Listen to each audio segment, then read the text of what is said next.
Did you know Elvis Presley wanted to be a federal agent? This iconic photo captures a surreal moment in American history on December 21, 1970. Elvis Presley, along with his aides Sonny West and Jerry Schilling, requested and received an impromptu meeting with President Richard Nixon. Elvis had hand-delivered a letter to the White House gate earlier that day expressing his desire to help the country fight its drug problem.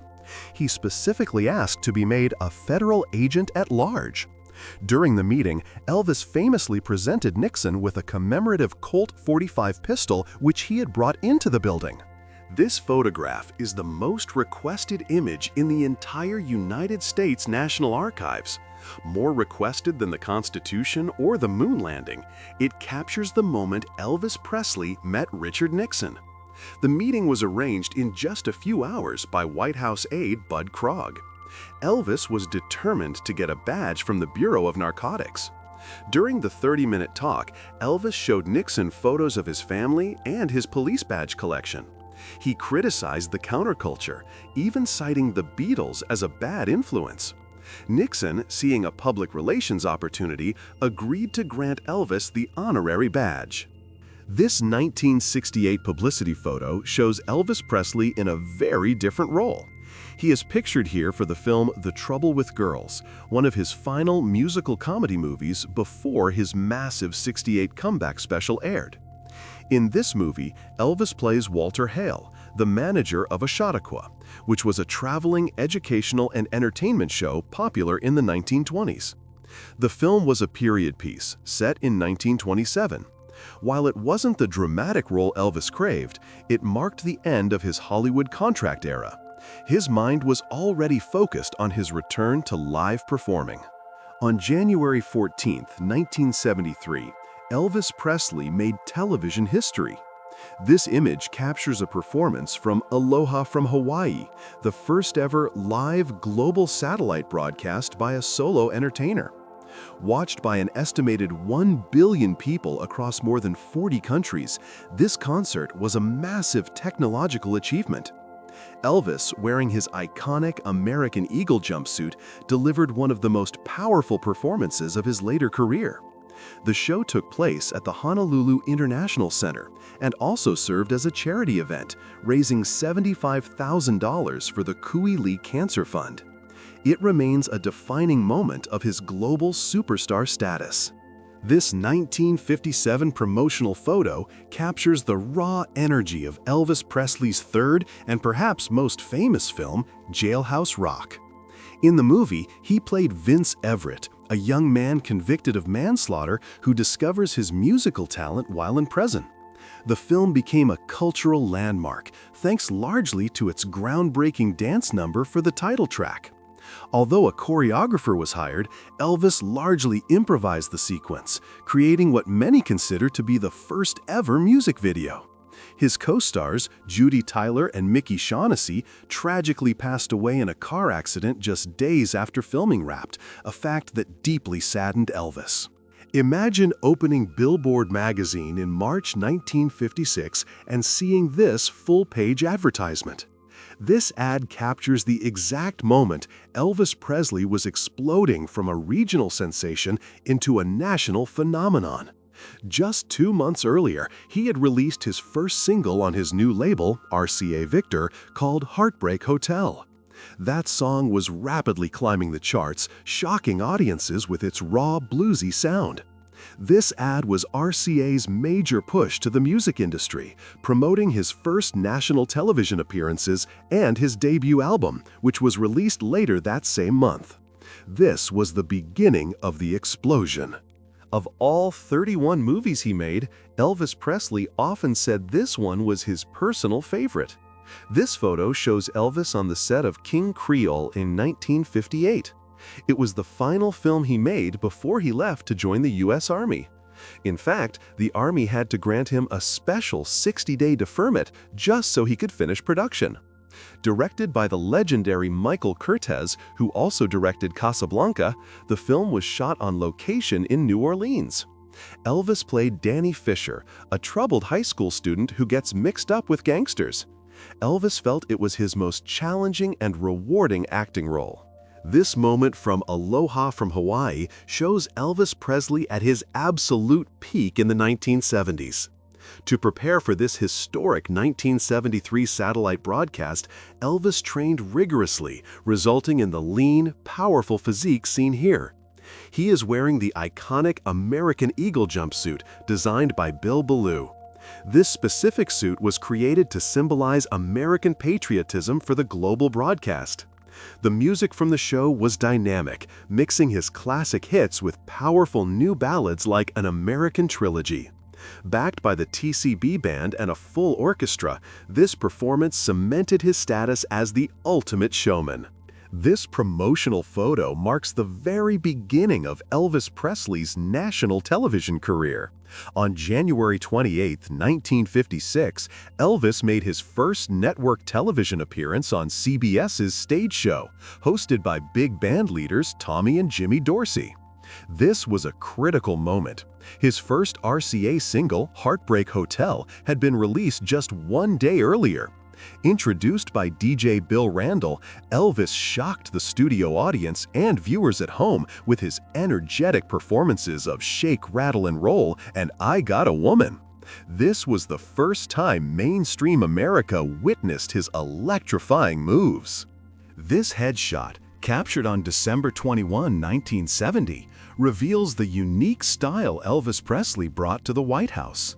Taken during his famous meeting with President Nixon, this image highlights the look that defined his early 1970s era: the long mutton chop sideburns and the high-collared shirt. He famously wore a dark purple velvet suit and a massive gold-plated belt from his live stage show. At 35 years old, Elvis presented himself to the president not as a rock rebel, but as a concerned patriot, even bringing gifts for Nixon's daughters. It all started right here, in a house built by his father Vernon for just $180. This tiny two-room shotgun house in Tupelo, Mississippi, is where Elvis Presley was born on January 8, 1935. This home had no running water and no electricity, highlighting the extreme poverty of his early years. His twin brother, Jesse Garon, was stillborn here 35 minutes before Elvis. This humble beginning would profoundly shape his perspective on fame and generosity later in life. Today, this modest structure serves as a powerful reminder of how far he traveled from these simple roots. By 1972, Elvis Presley wasn't just a singer, he was a spectacle. This photo captures him mid-performance wearing the red pinwheel jumpsuit. This iconic outfit was created by his legendary designer, Bill Ballou, who was responsible for his entire 1970s stage image. This particular suit featured a dynamic circular pattern designed to catch the light as Elvis moved. These 1972 concert photos were so powerful that RCA reused them for years. In fact, this image, or one from the same run, was used in the publicity kit for his 1975 album, Promised Land, showcasing the enduring power of his live persona. While Elvis was famous for rock and roll, his true passion was gospel music. This advertisement from Cashbox magazine on March 4, 1967, promoted a pivotal album, How Great Thou Art. This was his second full gospel album, a project he fought for during his 1960s Hollywood movie era. This was the music that truly mattered to him. The album was a massive critical success, earning Elvis his very first Grammy Award for Best Sacred Performance. This ad wasn't just selling a record, it was reintroducing Elvis as a serious, spiritual artist, separate from his movie soundtracks. 1958 was arguably the most disruptive year in Elvis Presley's entire life. At just 23 years old, he was the biggest star on the planet, but this was the year he had to trade his gold lame suit for an army uniform. In March 1958, Elvis was inducted into the U.S. Army as Private Presley, a moment that shocked his fans worldwide. This year also brought immense personal tragedy. His beloved mother, Gladys, passed away in August while he was on leave. Photos from this period capture a young man at a crossroads, pausing his unprecedented career to fulfill his duty as a soldier. Look closely at this photo. This is not yet the king. This promotional shot from 1954 captures a 19-year-old Elvis Presley on the verge of his very first breakout. This was the year he walked into Sun Records in Memphis and recorded That's All Right with Scotty Moore and Bill Black. These early photos show a raw, unpolished artist. He had no national fame, no jumpsuit, and no movie contracts. This was the young man who blended country, rhythm and blues, and gospel, creating a sound so new it didn't even have a name yet. This is the image of a revolution just beginning. By August 1972, Elvis Presley ruled Las Vegas. This photo was taken at the Las Vegas Hilton during his legendary Summer Festival engagement. 3 years after his explosive 1969 comeback at this same venue, Elvis had transformed the Vegas residency. He performed to sold-out, star-studded crowds every night. These were not just concerts, they were massive spectacles featuring his TCB band, multiple backup vocal groups like the Sweet Inspirations, and a full orchestra. This image captures the energy and unmatched stage presence that made him the hottest ticket in the world, solidifying his title as the King of Vegas. 1 year after his Army discharge, Elvis Presley was treated as state royalty. This photo captures his visit to the Tennessee State Capitol in Nashville on March 7, 1961. He is seen with Anne, the daughter of Governor Buford Ellington. This was not just a casual visit. Elvis was there to address a joint session of the state legislature. In honor of his achievements and service, they officially named him an honorary colonel. This event marked a major shift in his public image, solidifying his status from a controversial rock and roll rebel to a celebrated and respected icon of his home state. When Elvis Presley returned from the Army in 1960, the world wondered what was next. This portrait, likely from Modern Screen magazine, captures his new, mature image. After 2 years away, Elvis was discharged in March and immediately got back to work. He recorded the legendary Elvis Is Back album, considered one of his finest. He also filmed G.I. Blues, his first post-Army movie, which signaled his shift toward Hollywood. This image is not the 1950s rebel. It's the polished, sophisticated 25-year-old superstar ready to conquer the next decade. This was the start of his full-scale transition into a global movie icon. On October 9, 1973, Elvis Presley's marriage officially came to an end. This photo captures Elvis leaving a Santa Monica, California courtroom after his divorce from Priscilla was finalized. The couple had separated in early 1972, but this day made it official. Despite the end of their romance, their divorce was notably amicable. In a touching display of their ongoing friendship, Elvis and Priscilla famously walked out of the courthouse holding hands. They remained deeply committed to co-parenting their daughter, Lisa Marie, and stayed close friends for the remainder of his life. This image marks the end of an era. This is one of the last photos taken of Elvis Presley on American soil for 18 months. On September 22, 1958, photographer Alfred Wertheimer captured this image at the Brooklyn Army base. Elvis, now Private Presley, was preparing to ship out to Germany for his military service. This photo shows him aboard the troop transport ship, the USS General Randall, just moments before departure. Unlike Wertheimer's intimate 1956 photos, this image shows Elvis as a soldier among soldiers. It captures a pivotal, humanizing moment, the biggest star in the world leaving his country for his new assignment. You may not know their faces, but you know their voices on almost every hit. This 1957 photo shows Elvis with the Jordanaires, the vocal quartet that defined his classic sound. Originally a gospel group, they provided the rich, soaring backup vocals on hits like Hound Dog, Don't Be Cruel, and Jailhouse Rock. Their harmonies were an essential ingredient in the Elvis sound, blending gospel, pop, and R&B.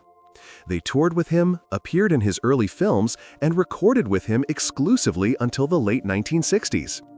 This image captures the essential partnership that helped create the soundtrack of a generation. Even after becoming a superstar, Elvis never forgot his hometown. This photo captures a proud moment as Elvis Presley returns to Tupelo, Mississippi, the town of his birth. He is being presented with a custom guitar-shaped key to the city by Mayor James L. Ballard. This event was part of a triumphant homecoming. After achieving national fame, Elvis returned to perform a benefit concert at the Mississippi-Alabama Fair and Dairy Show, the same fair where he first sang in public as a child. This gesture symbolized Tupelo's immense pride in its native son, who had risen from poverty. Before the internet, this is how the world gathered to watch one man. This Australian newspaper ad from January 12, 1973, builds excitement for the Aloha from Hawaii concert. This wasn't just another show, it was the first global satellite broadcast of its kind. While the concert took place on January 14th in Hawaii, time zones meant that audiences in Australia and Asia saw it live on the 14th as well. This ad proves the massive international scale of the event. It was beamed to over 40 countries, and an estimated 1 billion people tuned in, proving Elvis's unparalleled global appeal. On February 1, 1968, Elvis Presley's life changed forever. He became a father. This photo captures Elvis and Priscilla leaving Baptist Memorial Hospital in Memphis, Tennessee, just days after the birth of their daughter, Lisa Marie. This was a massive media event, with photographers scrambling to get the first shot of the new family. The 33-year-old superstar was visibly proud and protective. This image is more than a celebrity snapshot. It's a tender family portrait marking the start of the most important personal role in Elvis's life. He would cherish his daughter above all else. This is not a promotional photo for a movie. This is the real thing.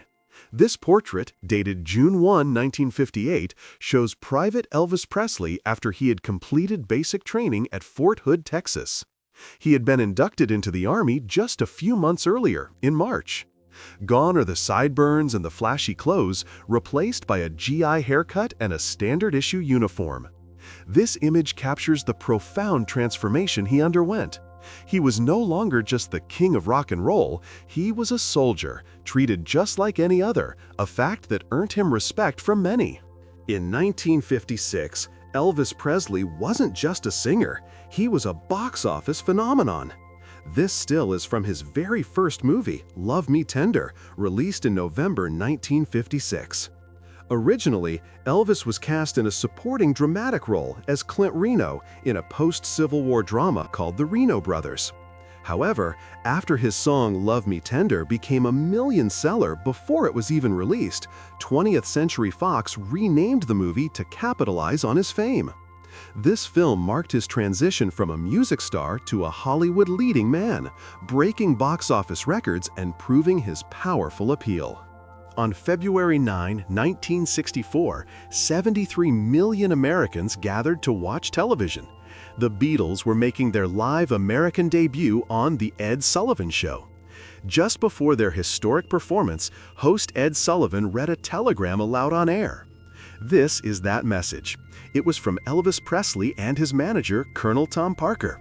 The telegram wished the lads from Liverpool tremendous success during their American visit. This was a powerful, symbolic moment. The undisputed king of rock and roll was publicly welcoming the new musical wave, effectively passing the torch to the next generation in front of the entire nation. This film cemented Elvis as a superstar, but it is also marked by immense tragedy. This screenshot from the Jailhouse Rock trailer shows Elvis with his co-star Judy Tyler, who played his love interest. They had fantastic chemistry, and the 1957 film became one of his most iconic. Tragically, just 3 days after production wrapped, the 24-year-old Tyler and her husband were in a fatal car accident. Elvis was completely devastated by the news. It is said that he was so heartbroken by her passing that he could never bring himself to watch the finished movie ever again. Before Priscilla, there was Anita Wood. This 1961 photo shows Elvis with Anita, who was his serious girlfriend from 1957 until 1962. She was a major figure in his life, supporting him through his Army induction and the profound loss of his mother, Gladys. Anita waited for him during his entire 18-month deployment in Germany. However, this photo captures the end of their era. While overseas, Elvis had met the young Priscilla Bewley. Upon his return, his relationship with Anita soon faded. This image represents a turning point in his personal life, just as one major relationship was ending. The pressure on Elvis Presley in this moment was almost unimaginable. This shot from Aloha from Hawaii in January 1973 wasn't just another concert.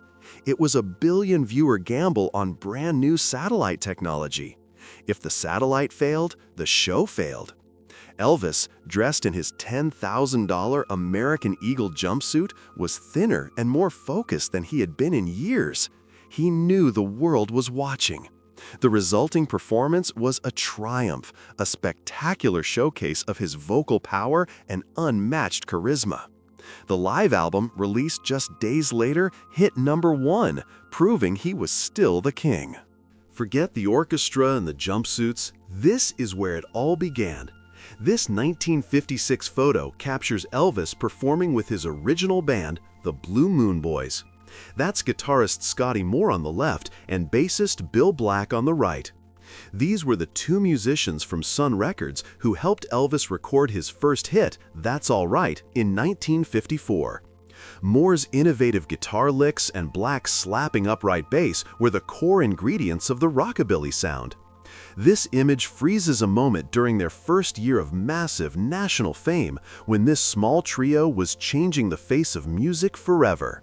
Elvis Presley always wanted to be a serious actor, like James Dean or Marlon Brando. This still, showing him on horseback, is from his 1956 film debut, Love Me Tender. For his first movie, he wasn't the star. He was a supporting actor in a Western set after the Civil War. He played Clint Reno, the youngest of 4 brothers. Elvis took the role seriously, hoping to prove his acting skills. While the studio ultimately sold the film on his music, this image shows his original intention, to be a dramatic actor in a classic Hollywood genre. It was the start of his 31-film career. In 1956, this sight was considered dangerous by mainstream America. This photo captures the raw, revolutionary energy of Elvis, Scotty Moore, and Bill Black. At this point, Elvis was the most controversial figure in the country. His electrifying performances, blending R&B energy with country music, were seen as a threat to polite society. This small combo, often just with drummer DJ Fontana, created a sound so huge it filled arenas and caused riots. This picture isn't just a concert photo, it's a snapshot of a cultural explosion, capturing the men who provided the soundtrack for a teenage rebellion. This wasn't just a photo op. This was Elvis Presley using his fame for good. On March 7, 1961, Elvis appeared before the Tennessee General Assembly, seen here with Governor Buford Ellington. The state honored him as an honorary colonel, but Elvis was there for a bigger reason. He had just performed 2 major charity concerts in Memphis, raising significant funds for local causes. This appearance in Nashville was a declaration of his lifelong commitment to charity. The former rebel had returned from the Army as a respected philanthropist, and his home state was officially recognizing his contributions. This is the face that launched the 1960s for Elvis Presley. This publicity photo from around 1960 captures his crucial transition from rocker to polished movie star. Fresh out of the Army, this new image was sophisticated and mature. This autographed photo was the kind of souvenir fans treasured. Elvis's signature itself evolved over the years, and the style here is typical of his post-Army, early Hollywood period. This wasn't just a picture, it was a personal connection mailed out to his massive, organized fan club, maintaining his bond with millions while he dominated the box office. Beyond the stage lights, Elvis Presley was a deep spiritual seeker. This photo shows his personal copy of The Prophet by Khalil Gibran. This book was one of the most important books in his life. He was a voracious reader, constantly searching for spiritual answers. He discovered The Prophet in the 1950s, and it became his constant companion. He would underline passages, write his own thoughts in the margins, and often read it aloud to his friends. Elvis gave away hundreds of copies of this book over the years. It provides a rare glimpse into the singer's private, philosophical mind. Elvis wanted to be a great actor, and this 1960 film was his best chance. This is a still from Flaming Star, a serious Western drama. Elvis played Pacer Burton, a young man torn between two worlds, as his mother, played by legendary actress Dolores Del Rio, was from the Kiowa tribe. This was the dramatic, challenging role Elvis had always wanted, proving he had real acting talent. The film featured very little music, focusing instead on the racial conflict. Elvis was incredibly proud of his performance. Sadly, the film was not a huge box office hit, and Hollywood quickly pushed him back into lighthearted musicals.